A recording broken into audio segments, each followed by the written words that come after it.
Después de que mi bebé nació prematuro, yo escribí en el grupo familiar: estamos en la UCI. Por favor, recen por nosotros, pero la respuesta de mi tía me dejó helado. Hola, Reddit, no sé ni por dónde empezar. Supongo que necesito desahogarme, necesito una opinión externa porque ya no sé qué hacer. Siento que estoy en una película mala, de esas que ves en la sobremesa y piensas, esto no le pasa a nadie en la vida real. Pues sí, me está pasando a mí. La pesadilla de mi vida, cortesía de mi propia familia. Me llamo Laura, soy de Medellín y vivo en un edificio de apartamentos. Lo que lo hace todo aún más surrealista es que gran parte de mi familia también vive aquí. En diferentes pisos, claro, pero imagínense el panorama. Siempre hemos sido una familia. Bueno, creía que éramos una familia unida. De esas que salen en las fotos de Navidad con jerseys a juego, aunque nadie los quiera poner. Recuerdo el picor de la lana contra mi piel, la sonrisa forzada para la foto, mientras por dentro sentía un frío glacial. Comidas familiares todos los domingos, sí o sí. El olor a bandeja paisa inundando el pasillo, el murmullo de las conversaciones, las risas. Una fachada, grupo de WhatsApp echando humo a todas horas, con memes, chistes malos y las típicas cadenas de reenvía esto a 10 personas o te pasará algo horrible. Sentía la vibración constante del móvil en mi bolsillo, un zumbido insistente que me recordaba la red de la que no podía escapar. Cumpleaños, bautizos, primeras comuniones, ya saben, la típica estampa de familia numerosa y, aparentemente, cariñosa. Asados en la terraza, el humo picándome los ojos, partidos de fútbol con los primos, el griterío resonando en el patio, mi abuela horneando sus galletas de chocolate. Ese aroma a vainilla y canela que ahora me produce náuseas. Todo muy idílico, ¿verdad? Pues déjenme decirles que detrás de esa fachada de postal navideña, había podredumbre. Y esa podredumbre tiene nombre y apellido: mi tía Clara. Mi tía Clara siempre ha sido una figura imponente, no en el buen sentido, más bien como la sombra de un buitre planeando sobre tu cabeza. Digamos que tiene opiniones fuertes sobre absolutamente todo y no se corta un pelo en compartirlas, aunque nadie se las haya pedido. Siempre ha sido la típica tía criticona, la que te analiza de arriba abajo con la mirada, esos ojos pequeños y calculadores que te escudriñan como si fueras un insecto bajo un microscopio, y luego suelta un comentario mordaz disfrazado de consejo. Su voz, aguda y penetrante, se clavaba como agujas en mis oídos. Desde que era pequeña, he sido el blanco de sus consejos. Laura, ¿otra vez con ese vestido? Parece que te lo hubieras puesto del revés, decía, con una sonrisa que no llegaba a sus ojos. Me criticó por casarme joven con mi esposo, mi amado Sebastián, diciéndome que estaba tirando mi vida por la borda al no terminar la universidad. Recuerdo sus palabras exactas. Una mujer necesita ser independiente, como si casarme con Sebastián, el hombre más cariñoso y comprensivo del mundo, me hubiera convertido en una inútil, una parásita incapaz de valerme por mí misma. Que, ya tendría tiempo de arrepentirme, siempre con ese tonito condescendiente, esa sonrisa falsa que te hace apretar los dientes y sentir un nudo en la garganta, un nudo que te impide respirar.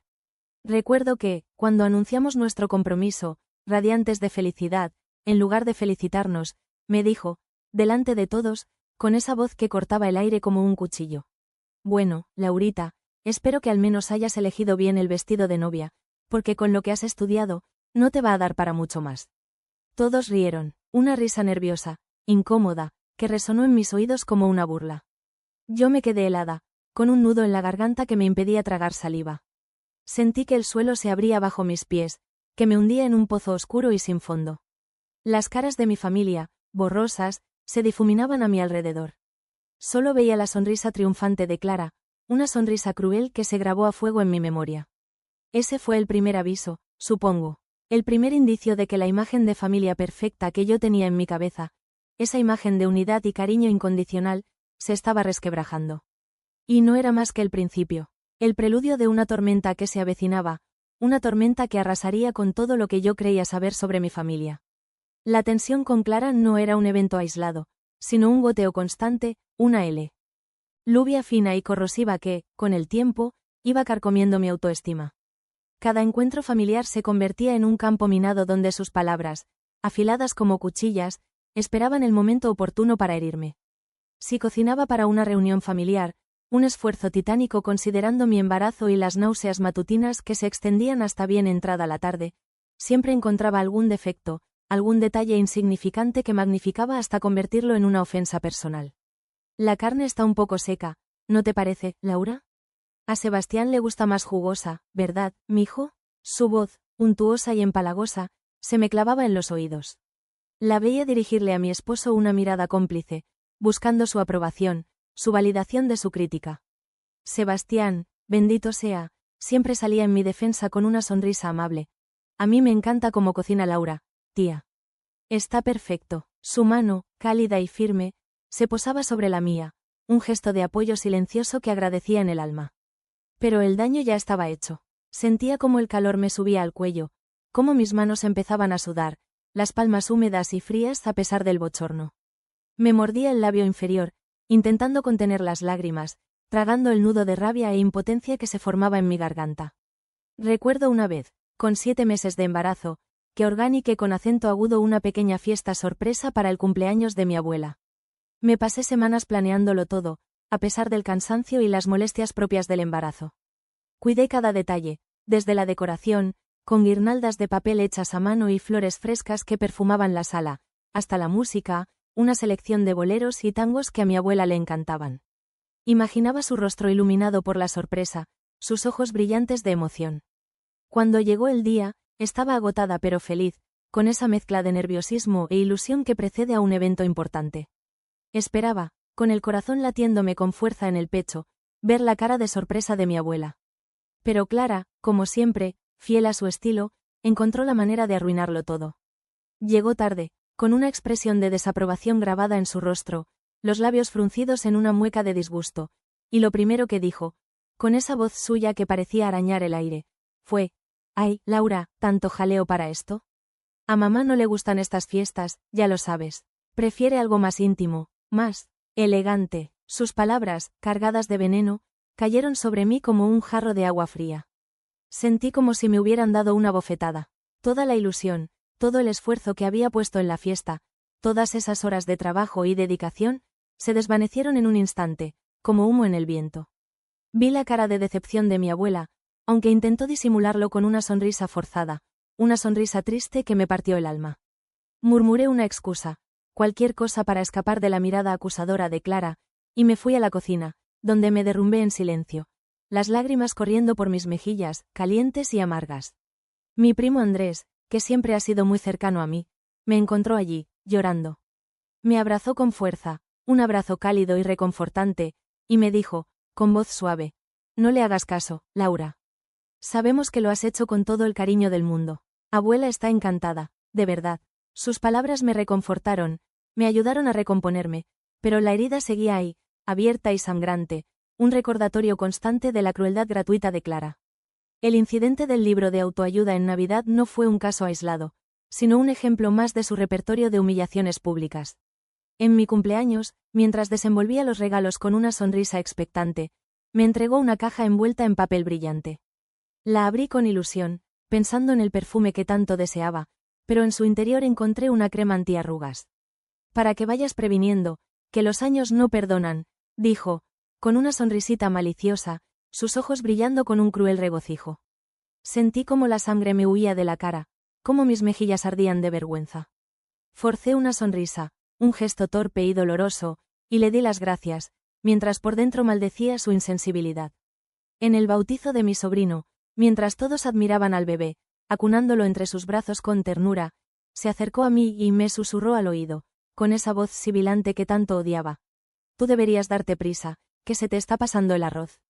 Su aliento, cargado de un olor dulzón a menta, me revolvió con acento agudo el estómago. Sentí un escalofrío recorrer mi espalda, una mezcla de repulsión e indignación. Cada palabra, cada gesto, cada mirada, era una puñalada disfrazada de amabilidad, una tortura lenta y constante que iba minando mi confianza, mi seguridad en mí misma. Sentía una presión en el pecho, una angustia que me ahogaba, que me impedía respirar. Intentaba justificarla, convencerme de que no lo hacía con mala intención, de que en el fondo, muy en el fondo, me quería. «Es su forma de ser», me repetía una y otra vez, como un mantra. «No lo hace a propósito». Pero en el fondo sabía que no era así. Sabía que disfrutaba haciéndome daño, que se alimentaba de mi inseguridad, de mis dudas, de mis miedos. Y lo peor de todo es que nadie hacía nada. Mi familia, testigo mudo de sus crueldades, prefería mirar hacia otro lado, hacer como si no pasara nada, como si las palabras de Clara fueran simples bromas, comentarios inocentes sin ninguna malicia. Es que Clara es así, decían, encogiéndose de hombros, con una resignación que me desesperaba. No le dé importancia. ¿Cómo no iba a darle importancia? Gritaba mi voz interior. ¿Cómo iba a ignorar el veneno que, gota a gota, iba corroyendo mi alma? Me sentía sola, incomprendida, atrapada en una red de silencios y complicidades. Una red tejida con hilos de miedo y resignación. Una red de la que, por mucho que lo intentara, no podía escapar. Y entonces, en medio de toda esa oscuridad, en medio de esa asfixiante red de silencios y complicidades, llegó la luz. O mejor dicho, la oscuridad se hizo aún más profunda, tan profunda que ya no pude soportarla más. Mi bebé nació prematuro. El pequeño Samuel llegó al mundo envuelto en un silencio aterrador. Recuerdo el pánico que me atenazó el corazón, una sensación de irrealidad que me hacía sentir como si estuviera flotando en un sueño horrible del que no podía despertar. Las luces cegadoras del quirófano me deslumbraban, creando halos brillantes que danzaban ante mis ojos. El frío del acero de la camilla se me clavaba en la piel, un frío que penetraba hasta los huesos a pesar de las mantas que me cubrían. Los pitidos de las máquinas, un ritmo frenético y amenazante, resonaban en la sala, marcando el compás de mi angustia. El susurro de las enfermeras, las palabras fragmentadas que llegaban a mis oídos como ecos distorsionados, no hacían más que aumentar mi confusión. El miedo, un miedo visceral, primitivo, me paralizaba, me convertía en una estatua de hielo. Y luego, el silencio. Un silencio denso, opresivo, que me geló la sangre en las venas. No escuché su llanto, ese primer llanto, ese grito vital que esperas con tanta ansia, ese sonido mágico que te confirma que está vivo, que está bien, que ha llegado a este mundo. No lo escuché, un nudo de terror se formó en mi garganta, impidiéndome respirar.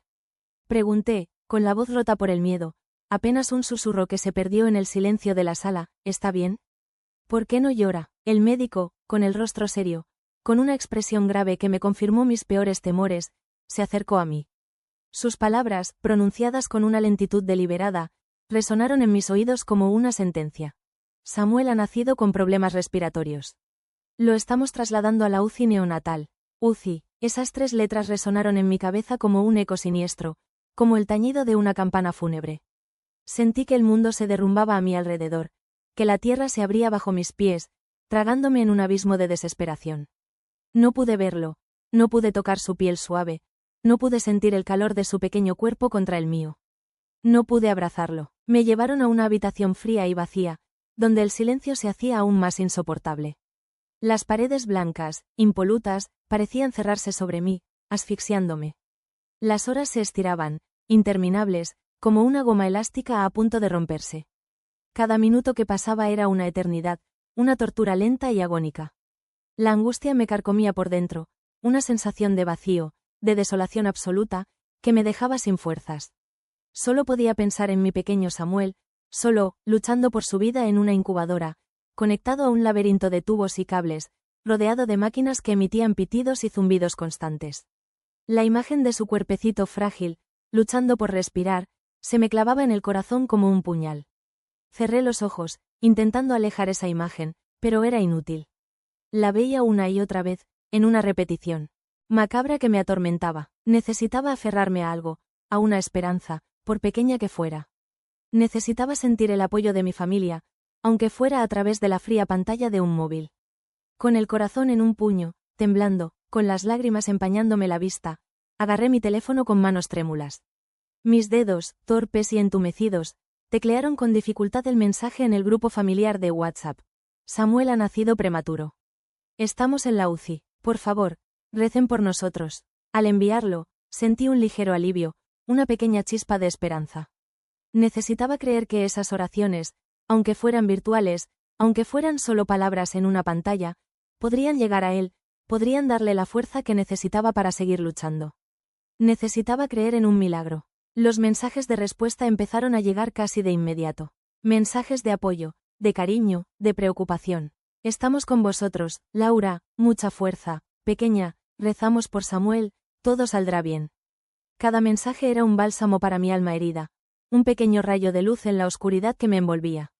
Me aferraba a esas palabras como a un clavo ardiendo, repitiéndolas una y otra vez en mi mente, intentando convencerme de que todo iba a salir bien. Y entonces, en medio de esa avalancha de mensajes de apoyo, de cariño, de esperanza, apareció el mensaje de Clara.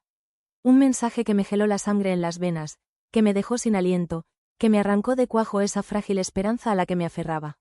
Un mensaje que jamás olvidaré. Eso pasa cuando uno se mete en la vida sin pensar. Los niños pagan los errores de sus padres. Las palabras, frías y crueles, se grabaron a fuego en mi memoria. Leí el mensaje una y otra vez, incrédula, negándome a creer lo que mis ojos veían. No podía creer que estuviera diciendo eso. En ese momento, mientras mi hijo luchaba por su vida, conectado a un respirador, ella se atrevía a culparme. A decirme que Samuel, mi pequeño Samuel, estaba pagando por mis supuestos errores. Sentí como si me hubieran apuñalado por la espalda. Un dolor agudo, punzante, me atravesó el pecho, dejándome sin aliento. La rabia me inundó, una rabia ciega, incontrolable, que me hacía temblar de pies a cabeza. Quería gritar, quería romper algo, quería hacerle daño, quería que sintiera el mismo dolor que yo estaba sintiendo. Pero no pude, solo pude llorar de rabia, de impotencia, de dolor. Llorar por mi hijo, por mí, por la crueldad de mi propia familia. Las lágrimas corrían por mis mejillas, calientes y amargas, mezclándose con el sudor frío que me cubría la frente. Me acurruqué en la cama, abrazando la almohada, sintiendo cómo la desesperación me consumía, cómo la oscuridad me envolvía por completo. El teléfono se me resbaló de las manos, cayendo sobre la colcha con un ruido sordo que, en el silencio de la habitación, pareció un estruendo. Me quedé mirando la pantalla, fija en esas palabras, como si fueran una serpiente venenosa hipnotizándome. Eso pasa cuando uno se mete en la vida sin pensar. Los niños pagan los errores de sus padres. Las releí una y otra vez, buscando un doble sentido, una explicación, cualquier cosa que le quitara el filo a esa crueldad. Pero no la había. Clara, mi propia tía, estaba culpándome de la situación de mi hijo. Me estaba diciendo, sin ningún tipo de remordimiento, que Samuel estaba pagando por mis errores. ¿Cuáles errores? ¿Casarme con el hombre que amo?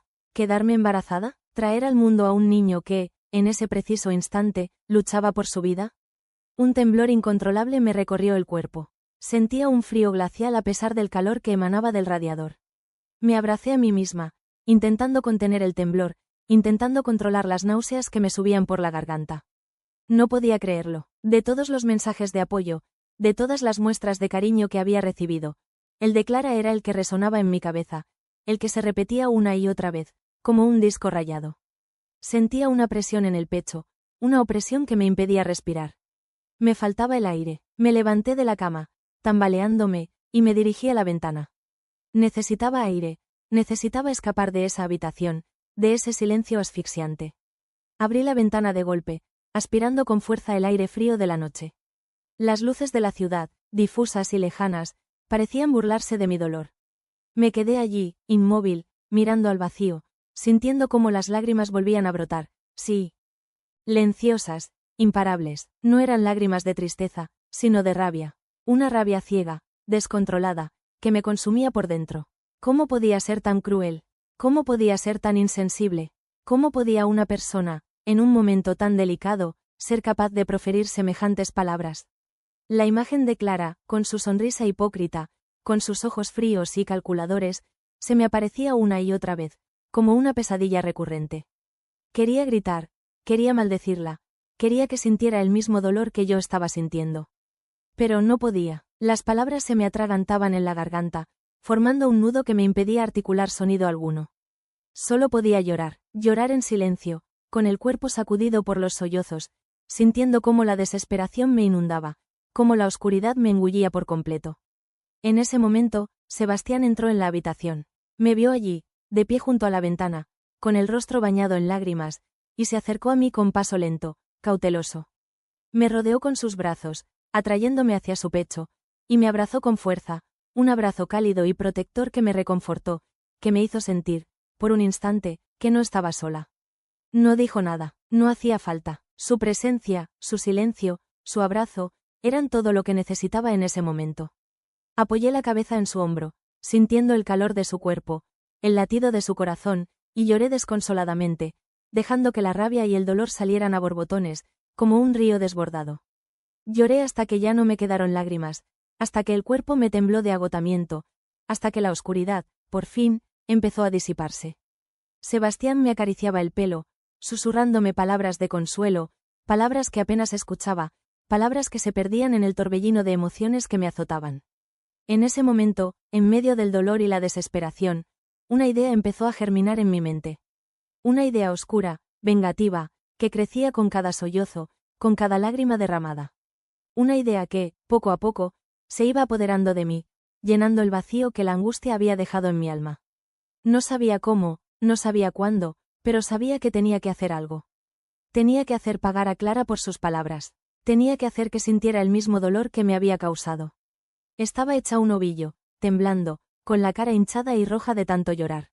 Sebastián me sujetaba con fuerza, susurrándome cosas que no llegaban a procesar. Solo sentía un vacío enorme, un agujero negro donde antes había esperanza. Me sentía como una marioneta rota, con los hilos cortados, abandonada en un rincón oscuro. El mensaje de Clara seguía repitiéndose en mi cabeza, una y otra vez, como una letanía macabra. Los niños pagan los errores de sus padres. ¿Mis errores? ¿Qué errores? ¿Amar a mi esposo? ¿Querer formar una familia? La rabia volvía a apoderarse de mí, una rabia fría, cortante, que me hacía apretar los puños con tanta fuerza que las uñas se me clavaban en las palmas de las manos. En ese momento, mi abuela entró en la habitación. Su rostro, normalmente sereno y bondadoso, estaba marcado por una profunda tristeza. Sus ojos, normalmente brillantes y llenos de vida, estaban apagados, como dos brasas a punto de extinguirse. Vio mi estado, me vio destrozada, y se acercó a mí con paso lento, vacilante. Se sentó a mi lado en la cama, con cuidado, como si temiera romperme, y me tomó la mano entre las suyas. Sus manos, arrugadas y cálidas, transmitían una ternura que me conmovió hasta lo más profundo. No dijo nada, no hacía falta. Su mirada, llena de compasión y dolor, lo decía todo. Levantó la vista hacia Sebastián, que seguía de pie junto a mí, con el rostro pálido y la mirada perdida, y le preguntó, con la voz rota por la emoción, ¿qué ha pasado? Sebastián le mostró el teléfono, con el mensaje de Clara todavía en la pantalla. Mi abuela lo leyó en silencio, sus labios moviéndose lentamente, como si estuviera repitiendo las palabras para sí misma. Cuando terminó, dejó caer el teléfono sobre la cama, con un gesto de resignación infinita. Un silencio denso, opresivo, se apoderó de la habitación. El tic-tac del reloj de la mesilla de noche resonaba con una fuerza desproporcionada, marcando el paso del tiempo, un tiempo que parecía haberse detenido. Y entonces, la vi llorar. Mi abuela, una mujer fuerte, reservada, que había soportado tantas adversidades en la vida sin derramar una sola lágrima, estaba llorando en silencio. Lágrimas gruesas, silencios, que rodaban por sus mejillas arrugadas, dejando un rastro brillante sobre su piel. Verla así, tan vulnerable, tan rota, fue lo que me rompió por completo. Sentí como si un cuchillo me atravesara el corazón. Su dolor, su silencio, su impotencia, eran un reflejo del mío propio. La abracé con fuerza, hundiendo mi rostro en su hombro, y lloré con ella, compartiendo su dolor, su tristeza, su rabia.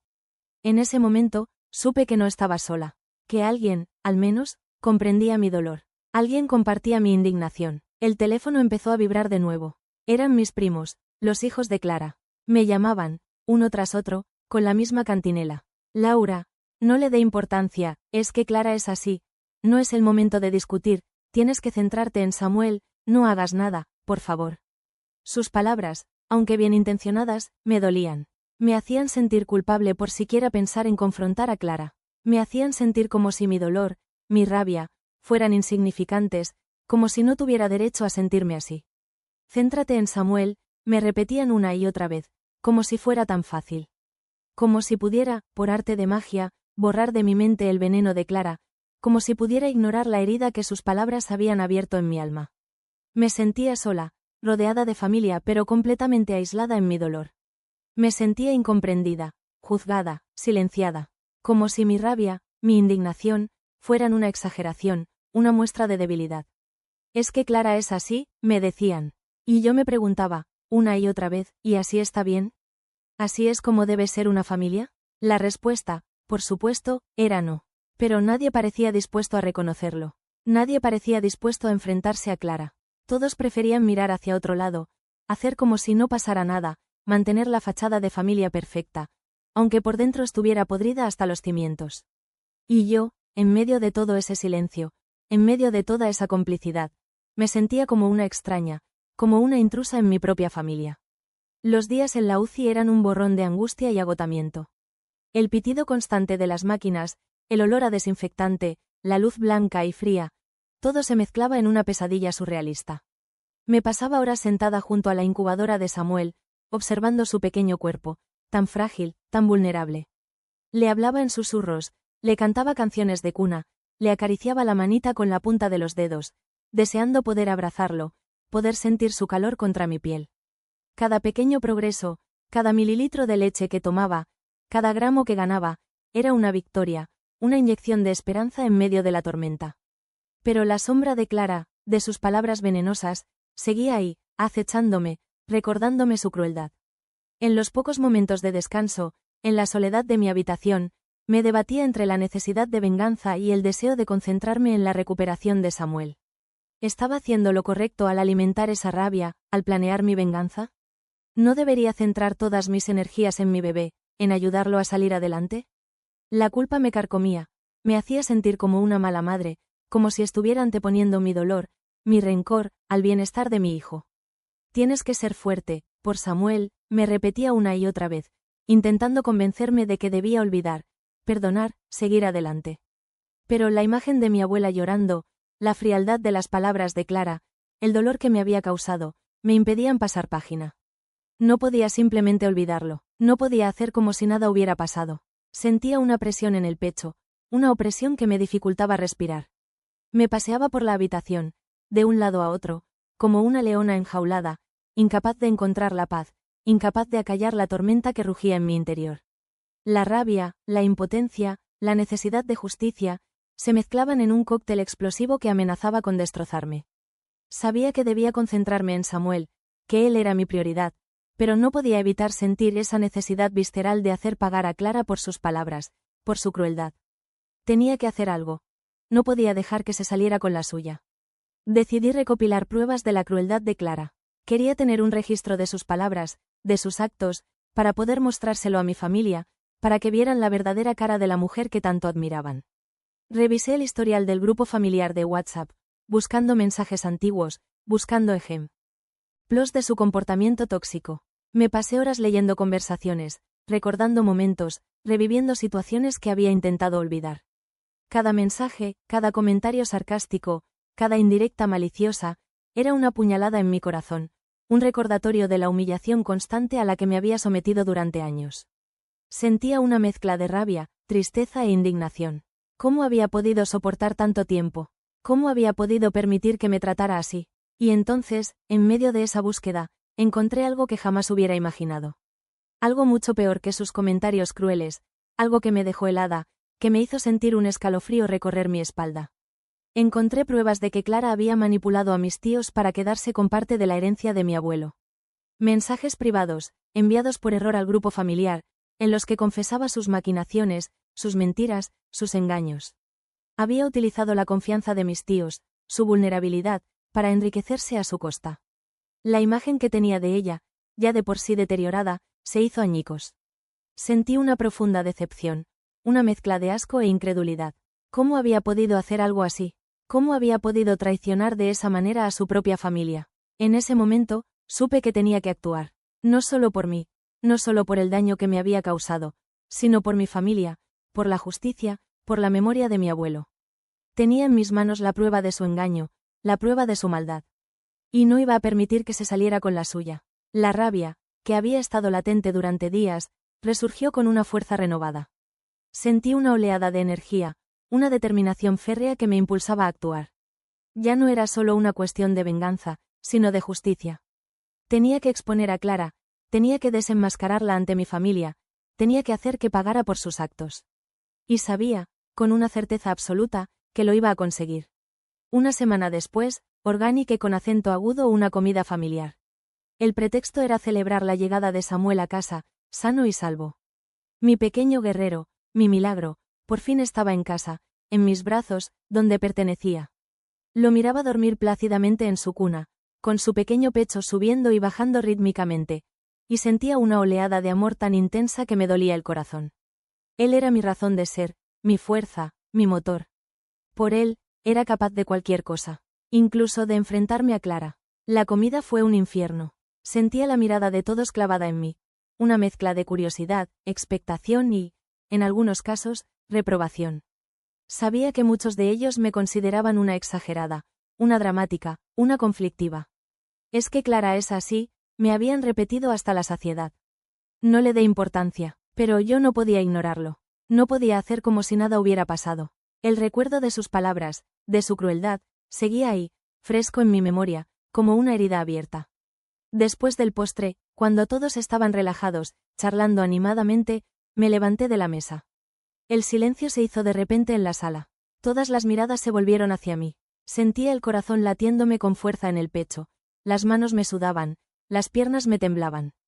Conecté mi teléfono al proyector y, con un nudo en la garganta, proyecté los mensajes de Clara. Primero, el mensaje de la UCI. Eso pasa cuando uno se mete en la vida sin pensar. Los niños pagan los errores de sus padres. Las palabras, proyectadas en la pared, parecían aún más crueles, más hirientes. Un murmullo recorrió la sala. Algunos desviaban la mirada, incómodos. Otros me miraban con incredulidad. Clara, sentada al otro lado de la mesa, palideció.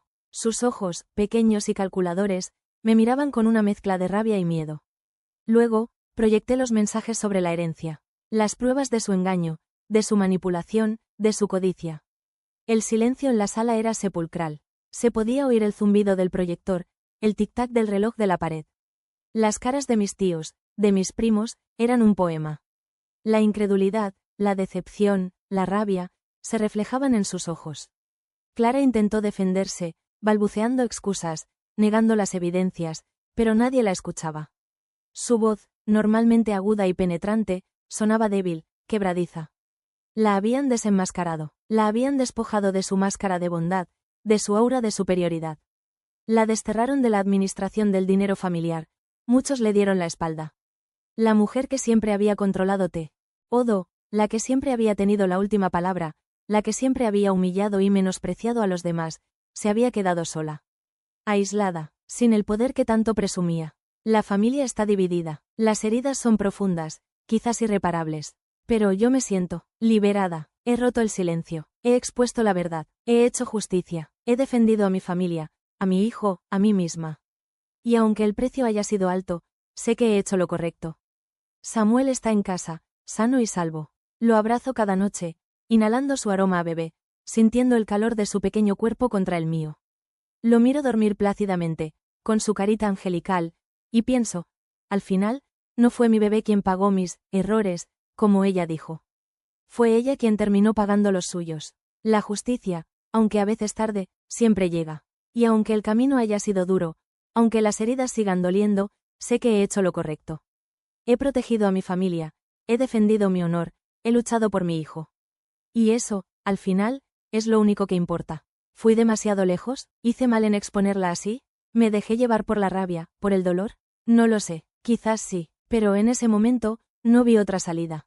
Tenía que hacer algo, tenía que detenerla, y lo hice. Ahora, solo me queda esperar. Esperar a que las heridas cicatricen, a que la familia se recomponga, a que la vida siga su curso. Y mientras tanto, me aferraré a mi pequeño Samuel, a mi milagro, a la luz que ha iluminado mi camino en medio de la oscuridad. Reddit, ¿fui yo la idiota? ¿Aeta?